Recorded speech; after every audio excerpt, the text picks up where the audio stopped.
You're not going to want to miss this movie. Yeah, you're not going to want to miss this movie. Still in the earliest days of one of the most important technological revolutions in the history of the world. Around the globe, everyone is talking about artificial intelligence. I find that too artificial. I can't stand it. I don't even like the name. I don't like anything that's artificial. So could we straighten that out, please? We should change the name. I actually mean that. I don't like the name artificial anything because it's not artificial. It's genius. It's pure genius.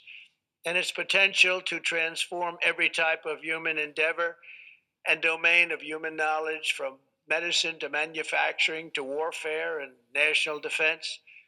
Whether we like it or not, we're suddenly engaged in a fast paced competition to build and define this groundbreaking technology that will determine so much about the future of civilization itself because of the genius and creativity of Silicon Valley. And it is incredible genius. Without question, the most brilliant place anywhere on earth. America is the country that started the AI race. And as President of the United States, I'm here today to declare that America is going to win it. We're going to work hard. We're going to win it. Children will not live on a planet controlled by the algorithms of the adversaries advancing values and interests contrary to our own. We don't want to have contrary interests. We want to get along, and we'll get along with other countries. We're having a great relationship, as I told you, with those countries that we mentioned, with Japan and Indonesia and so many others. The European Union, we're getting along. We're getting along very well with China. A lot of respect for President Xi. We have a great relationship, and we'll see how it all works out. But we're getting along with countries it's really been pretty amazing, I will say that, and it's a good thing. It's a good thing, not a bad thing. So from this day forward, it'll be a policy of the United States to do whatever it takes to lead the world in artificial intelligence. Such an important thing happening. This is really something that nobody expected. It just popped out of the air, and here we are. But we will defend our nation, our values, our future, and our freedom, and it will be really great. But what we really need to be successful is a very simple phrase called common sense, and that begins with a common sense application of artificial and intellectual property rules. It's so important. You can't be expected to have a successful AI program when every single article, book, or anything else that you've read or studied, you're supposed to pay for. Gee, I read a book. I'm supposed to pay somebody. And, we appreciate that, but you just can't do it because it's not doable. And if you're going to try and do that, you're not going to have a successful program. I think most of the people in the room know what I mean. When a person reads a book or an article, you've gained great knowledge. That does not mean that you're violating copyright laws or have to make deals with every content provider.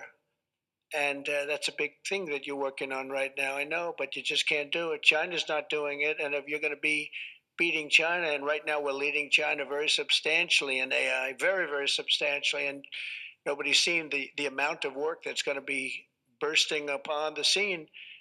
But you have to be able to play by the same set of rules. So when you have something, when you read something, and when it goes into this vast intelligence machine, we'll call it, you cannot expect to every single time say, oh, let's pay this one that much, let's pay this one. It just doesn't work that way. Of course, you can't copy or plagiarize an article, but if you read an article and learn from it, we have to allow AI to use that pool of knowledge without going through the complexity of contract negotiations, of which there would be thousands for every time we use AI. We also have to have a single federal standard, not 50 different states regulating this industry of the future. And some people would say, gee, that's an unpopular thing to say. I was told before I got up here, this is an unpopular thing because some people, they don't want that. But I want you to be successful. And you can't have one state holding you up. You can't have 3 or 4 states holding you up. You can't have a state with standards that are so high that it's going to hold you up. You have to have a federal rule and regulation. Hopefully you'll have the right guy in this position of state laws the most restrictive state of all will be the one that rules. So you could have a state run by a crazy governor, a governor that hates you, a governor that's not smart, or maybe a governor that's very smart, but decides that he doesn't like the industry and he can put you out of business because you're going to have to go to that lowest common denominator. We need one common sense federal standard that supersedes all states, supersedes everybody, so you don't end up in litigation with 43 states at one time. You got to go litigation free. It's the only way. And we also have to watch Europe, Asia, and all foreign countries so that they don't make rules and regulations that likewise make it impossible for you to do business, and where you'd have to make everything in AI cater to them, because again, you'd have to cater to the toughest country or to the toughest state. You can't do that because it would ruin it. I just terminated all of the, as an example, California car emissions rules, which were a disaster. It cost them just billions of dollars as an industry, but thousands of dollars per car, the emission rule standard, because they were making the production of an automobile almost impossible and at a tremendously higher cost, much more expensive than it should cost, for very little gain, for actually, in my opinion, negative gain. The automobile was worse. Under this administration, our innovation will be unmatched and our capabilities will be unrivaled. And with the help of many of the people in this room, America's ultimate triumph will be absolutely unstoppable. We will be unstoppable as a nation. Again, we're way ahead and we want to stay that way. We can't let individual smaller units stop it, because that's the only thing that can stop it and can really mess it up. As with any such breakthrough, this technology brings the potential for bad as well as for good, for peril as well as for progress. But the daunting power of AI is it's not going to be a reason for retreat from this new frontier. On the contrary, it is the more reason we must ensure it is pioneered first and best. We have to have the best, the first pioneer. We are the best and the first pioneers, and we're going to be really putting a nation that we love, America, we're going to be putting it first. I have an expression, America first, make America great again. A lot of great expressions, but they're all so true.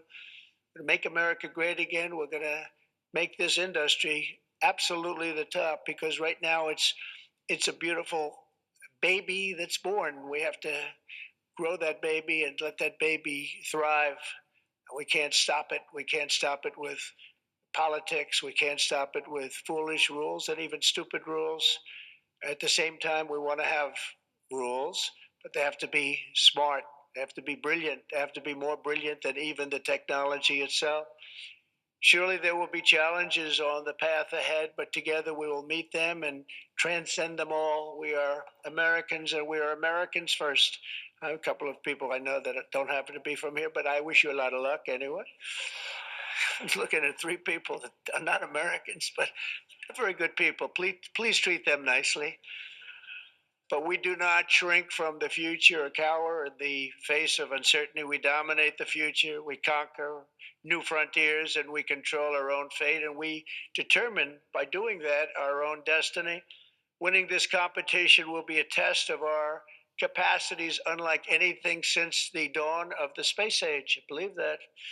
It's hard to believe as the president, the amount of enthusiasm for this one industry. I mean, I can talk about cars where we're doing incredibly well. We have car companies moving in all the time, but I talk about other industries.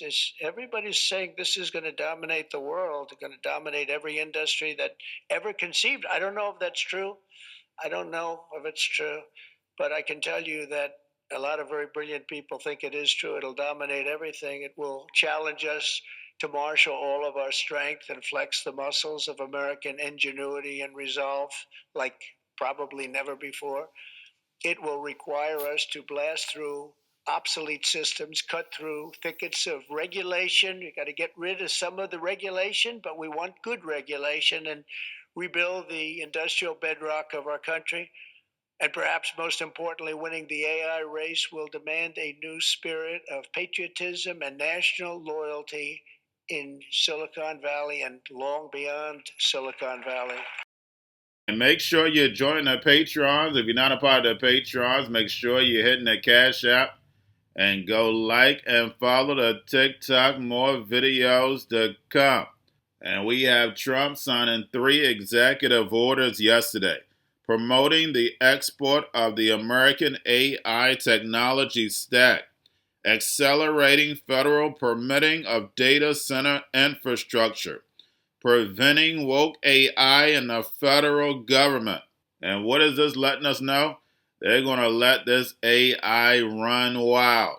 And I've talked about this before. A lot of governors and representatives wanted to put guardrails around AI. And Trump stated they're not going to let anything get in the way of moving this fourth industrial revolution forward.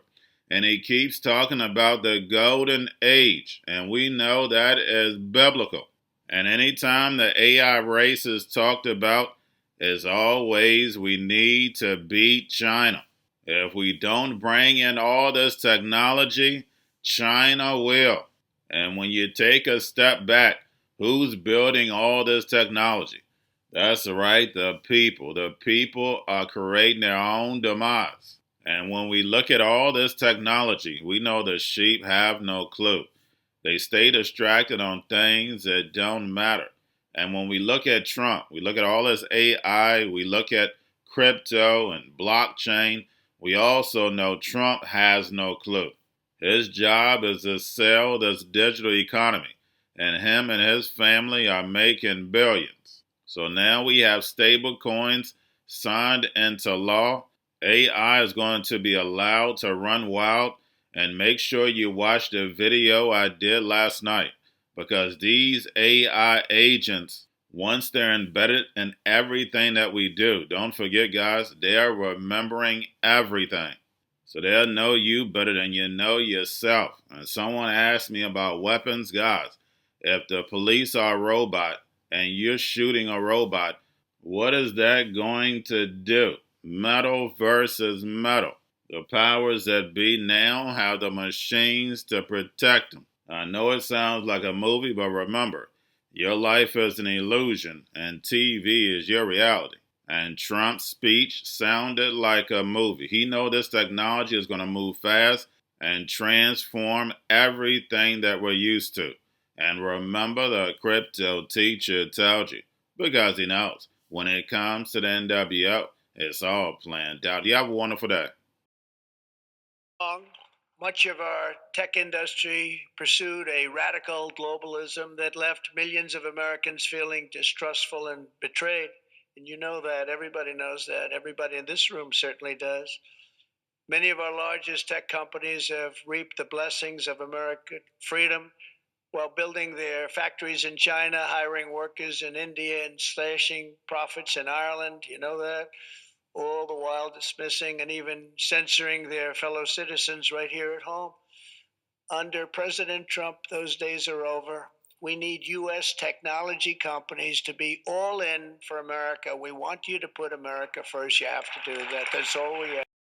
Geniuses in achieving this vision today, we're releasing the White House AI Action Plan. Big stuff. We're signing it right after this. In fact, I see it sitting right there. Maybe I should just sign it right now. Who the hell has to make the rest of this speech, right? But here are the pillars of the strategy. First, my administration will use every tool at our disposal to ensure that the United States can build and maintain the largest, most powerful, and most advanced AI infrastructure anywhere on the planet. America needs new data centers, new semiconductor and chip manufacturing facilities, new power plants and transmission lines. And under my leadership, we're going to get that job done, and it's going to be done with certainty and with environmental protection and all of the things that we have to do to get it done properly. Virtually all of these large capital investments can be and should be made by the private sector. And they want to do that. They just want to be able to do it. But for that reason, America must once again be a country where innovators are rewarded with a green light, not strangled with red tape so they can't move, so they can't breathe. And that's not going to happen. You're going to see things that you've never seen in this country before. So often, and I've been watching for many years, I've watched regulation. I've been a victim of regulation. Track federal permitting, streamline reviews, and do everything possible to expedite construction of all major AI infrastructure projects. And this will be done. You will get so good a service in so many ways, not only from Lee with the environment, but you need many other types of permits, and you're going to go so fast. You're going to say, well, wait a minute, this is too fast. I didn't expect to go this quickly. This is a problem. I may cause a problem in opposite, but including factories, data centers, and power plants of all kinds, the United States will have total industrial and technological supremacy. The second pillar of our action plan for AI dominance is to get the entire world running on the backbone of American technology. And I think that's very much happening right now. And I think it's going to happen. The last administration was obsessed with imposing restrictions on AI, including extreme restrictions on its exports. As you know, they made it very difficult to export. This alienated American partners and drove even our friends into the arms of China and other countries. That's why, upon taking office, I repealed the so-called Biden diffusion rule. Can you imagine that? That crippled American AI exports, the Biden diffusion rule. I wonder who came up with that name, because he has no idea what it is. He had no idea what it was. He came up with a rule. I wonder who drew that one. I wonder, was that signed by the Autopen, I think, because they went to him and said, we're going to do a diffusion rule. Mr. President, what? What? It's okay. The Autopen will take care of it. It's one of the greatest scandals in the history of our country. Let me tell you, under my administration, we will maintain necessary protections for our national security, but we will never forget that the greatest threat of all is to forfeit the race and force our partners into rival technology. We're not going to do that. We're not going to do that. Plant our flag on the moon. We mastered the industrial age, we created the digital age, and now we are leading the world into the golden age, indeed, the golden age of America. With your help, that golden age will be built by American workers. It will be powered by American energy. It will be run on American technology, improved by American artificial intelligence, and it will make America richer, stronger, greater, freer, and more powerful than ever before. And I will now do my share by going and signing a name without an auto pen. I will sign it. If we had one, I wouldn't use it anyway, but we will sign it auto pen free, and we will say, Donald J. Trump, God bless America, and God bless you, and good luck, because the race has just begun, and you're going to win it. Thank you very much, everybody. First executive order that we've prepared for your signature today relates to federal permitting for data center infrastructure. As you mentioned during your speech, this is a crucial issue affecting the entire AI industry. What this executive order will do is establish fast-track permitting and ensure that the federal government is working to get data centers approved and through the permitting pipeline as quickly as possible.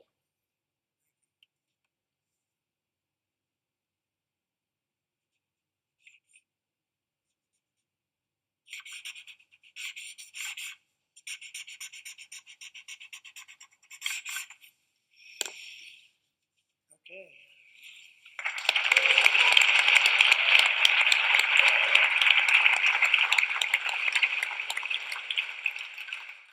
As you said before, sir, it's absolutely essential that American AI models and the American AI industry dominates the future of this industry around the world.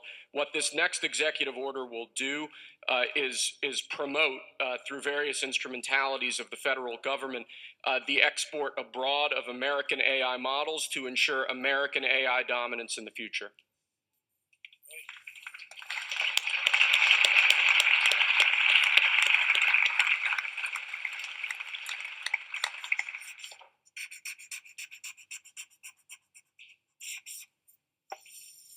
Okay.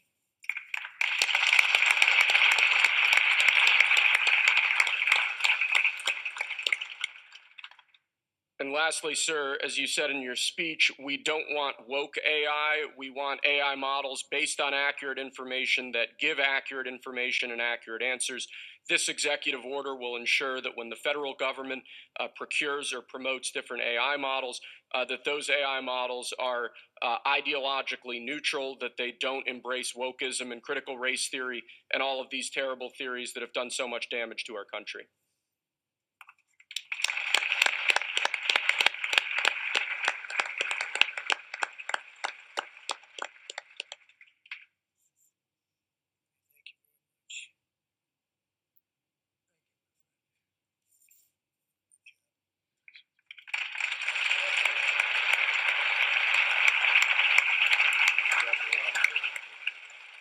Thank you, everybody.